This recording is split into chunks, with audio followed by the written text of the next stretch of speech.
370 કલમ લાગુ થયા પછી રાષ્ટ્રપતિ શાસન લાગ્યું, કેન્દ્ર શાસિત પ્રદેશ બન્યા અને એ પછી હવે જમ્મુ કાશ્મીરમાં ચૂંટણી થઈ 10 વર્ષ પછી ભારતીય જનતા પાર્ટીને ઘણી બધી આશા હતી કે આ વખતે કાશ્મીર વેલીમાં અસ્તિત્વ ઊભું કરી શકશે, પણ ફરી એકવાર 2014 જેવું થયું કે જ્યારે 25 બેઠકો જમ્મુ રિજનમાંથી જીતી હતી ભારતીય જનતા પાર્ટી. આ વખતે પણ જમ્મુ રિજનમાંથી 27 થી 29 બેઠકો ઉપર અત્યારે ભારતીય જનતા પાર્ટી આગળ ચાલી રહી છે. પણ હા, નેશનલ કોન્ફરન્સ બાજી મારતી દેખાય છે. ઉમર અબ્દુલ્લા, ફારૂક અબ્દુલ્લા અને ઉમર અબ્દુલ્લા ફરી મુખ્યપ્રધાન બને એવી પ્રબળ શક્યતાઓ જોવાઈ રહી છે. એની સાથે સાથે કોંગ્રેસે પણ વિચાર કરવાની જરૂર છે કે હરિયાણાની અંદર એક માહોલ ઉભો કર્યો પણ એને વોટમાં કન્વર્ટ ના કરી શક્યા. આ બાજુ માત્ર 7 બેઠક કાશ્મીરની અંદર જીતી શકી છે કોંગ્રેસ પાર્ટી, એટલે મંથનની જરૂર તો છે. नेशनल कॉन्फ्रेंस को कामयाबी मिली है, वहाँ जाहिर सी बात है कि हम वोटरों का तहे दिल शुक्रगुजार हैं. शायद उम्मीद से ज्यादा लोगों ने अपने वोटों से नेशनल कॉन्फ्रेंस को नवाजा. अब हमारी जिम्मेदारियां बढ़ गई हैं और हमारा फर्ज बनेगा कि हम अपने आप को इन वोटों के काबिल जो है साबित करें. मैं समझता हूँ लोगों ने हमारी बात सुनी और उस पर एतमाद किया. मैं लोगों का बेहद मशकूर हूँ. ये दबाव है, उस दबाव को हमने खत्म करना है. ये पुलिस राज नहीं होगा, ये लोगों का राज होगा.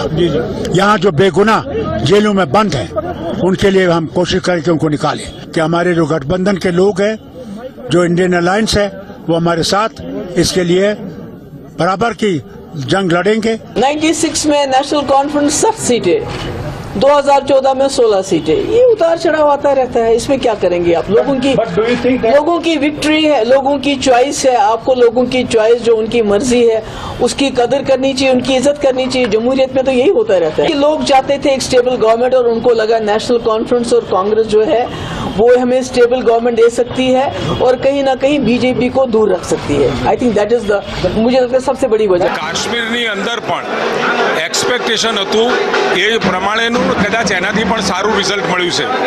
કાશ્મીર એ આપણો મુકટ છે અને આદરણીય અટલ બિહારી વાજપેયીજીએ પણ એને આ ભારતનું શીર્ષ કહ્યું છે. ત્યારે એ કાશ્મીર માટે નરેન્દ્રભાઈ, અમિતભાઈ શાહ સાહેબ અને બધાએ જે પ્રકારે અત્યારે ખુશહાલ નવહાલ કરવાનું કામ કર્યું છે એને પણ અને લોકશાહીનો દરેક ચુકાદો સ્વીકાર્ય હોય છે.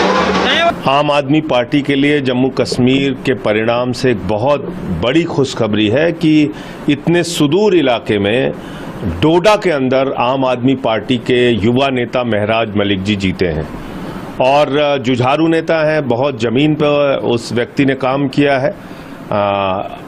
बहुत खुशी है पूरी आम आदमी पार्टी को. आप सबका ये बहुत ही गैर मामूली मरहला है. हम जिन हालात में चुन के आए हैं, जहां पिछली बार मैं यहाँ से चुनकर आया तो मैं हिंदुस्तान की सबसे एम्पावर्ड और पावरफुल असेंबली में जा रहा था और आज अनफॉर्चुनेटली जो 5 अगस्त को हुआ उसके बाद अब यहाँ से जो मैं सर्टिफिकेट लेकर जाऊँगा तो हिंदुस्तान की सबसे कमज़ोर असेंबली में. तो हालांकि हमें उतने सीटें नहीं मिली हैं. एक जो है एक माहौल जो बना जिसमें एक पार्टी नेशनल कॉन्फ्रेंस और कांग्रेस की आ गई है मेजॉरिटी. लेकिन हम in my humble capacity we will try, हम कोशिश करेंगे. કાશ્મીરની અંદર પણ જે પ્રકારે શાંતિ અને સલામતી ભારતીય જનતા પાર્ટીએ 370ની કલમ હટાવ્યા પછી ત્યાં વાતાવરણ જે ઊભું છે એના લીધે પ્રજાએ આજે ભારતીય જનતા પાર્ટીને સૌથી મોટા પક્ષ તરીકેના આશીર્વાદ આપ્યા. હિરેન મારી સાથે છે. હિરેન સાથે વિશ્લેષણ કરીએ. હિરેન, ભારતીય જનતા પાર્ટીના નેતાઓ કહી રહ્યા છે કે સારું પ્રદર્શન પાછલી ચૂંટણી 2014માં 25 બેઠક, એ પછી 370ની કલમ હટ્યા પછી ઘણા બધા વિકાસ કાર્યો, લોકાર્પણ, ટનલ, આ તે ખેડૂતો માટે ઘણું બધું ભારતીય જનતા પાર્ટીની કેન્દ્ર સરકાર દ્વારા કરવામાં આવ્યું, એનડીએની કેન્દ્ર સરકાર દ્વારા. પણ એક આશા જે હતી કે કાશ્મીર વેલીમાં ખાતું ખુલશે એ નથી ખુલ્યું. નેશનલ કોન્ફરન્સની જીતના કયા કારણો રહ્યા અને હવે ઉમર અબ્દુલ્લા જ્યારે બનવા જઈ રહ્યા છે મુખ્યપ્રધાન, ફારૂક અબ્દુલ્લાએ જાહેરાત કરી દીધી છે, તો શું કારણ હોઈ શકે અથવા તો આવનાર ભવિષ્ય હવે કાશ્મીરની અંદર શું હોઈ શકે?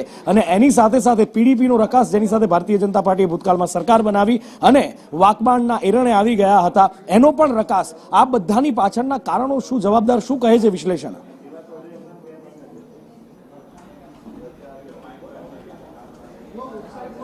સ્વાભાવિક રીતે પહેલી તો લોકતંત્રની જીત અને લોકશાહીની જીત અહીંયા ગણી શકાય, કારણ કે લાંબા સમય પછી જમ્મુ કાશ્મીરમાં આ પ્રકારે ચૂંટણી શાંતિપૂર્ણ માહોલમાં તબક્કાઓમાં થઈ છે.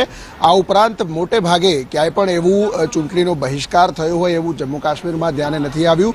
10 વર્ષ પછી જ્યારે આ ચૂંટણી થઈ છે અને આ ચૂંટણીના પરિણામો આજે સામે આવી રહ્યા છે, સ્વાભાવિક રીતે ચૂંટણીના જે પરિણામો સામે આવ્યા છે એમાં નેશનલ કોન્ફરન્સની જીત અહીંયા સ્પષ્ટ બહુમતી દેખાઈ રહી છે. જ્યારે ભારતીય જનતા પાર્ટી 28 થી 29 સીટો તરફ આગળ વધી રહી છે, તો પીડીપી માત્ર સિંગલ ડિજિટમાં એટલે કે 3 થી 4 બેઠકો પર પણ જીતે તે પ્રકારની શક્યતા અત્યારે દેખાઈ રહી છે. નેશનલ કોન્ફરન્સ અને કોંગ્રેસ આ બંનેનું ગઠબંધન હતું અને એ ગઠબંધન લગભગ 49 બેઠકોની આસપાસ આગળ વધી રહ્યું છે.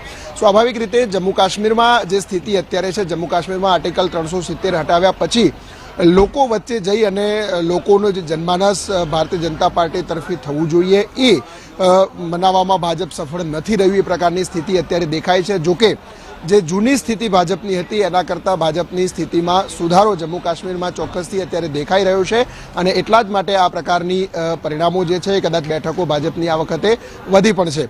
આ ઉપરાંત કેટલી બેઠકો એવી છે કે જેમાં સક્રિય રીતે મુસ્લિમ ડોમિનેટેડ વિસ્તાર છે અથવા તો આંતરરાષ્ટ્રીય સરહદને અડીને આવેલી બેઠકો છે, એ બેઠકો ઉપર આતંકવાદી ગતિવિધિઓ વચ્ચે અલગાવવાદી નેતાઓના જે વિસ્તારો છે એવા વિસ્તારોની વચ્ચે પણ કે જ્યાં પાર્ટીના કાર્યકર્તાઓ નથી ત્યાં પણ પાર્ટીને મત મળ્યા છે. એના કારણે ભાજપ કહી રહ્યું છે કે અમારામાં આ હાર્યા પછી પણ અમારા માટે જીત બરાબર છે. તો બીજી તરફ ઓમર અબ્દુલ્લા અને તેમનું પરિવાર છે લાંબા સમય પછી આ પ્રકારે સક્રિય રીતે આ ચૂંટણી લડ્યું અને એ ચૂંટણીમાં એમની જીત દેખાઈ રહી છે. અને સ્વાભાવિક રીતે નેશનલ કોન્ફરન્સ છે એ સરકાર બનાવશે અને આગામી લગભગ 1 અઠવાડિયાથી 10 દિવસની અંદર જ શપથવિધિ સહિતના કાર્યક્રમો છે શરૂ થશે અને ત્યાર પછી સંભવતઃ કેન્દ્ર સરકાર આગામી 3 થી 4 મહિનાની અંદર જમ્મુ કાશ્મીરને ફરીથી પૂર્ણ રાજ્યનો દરજ્જો આપી શકે છે. અને હવે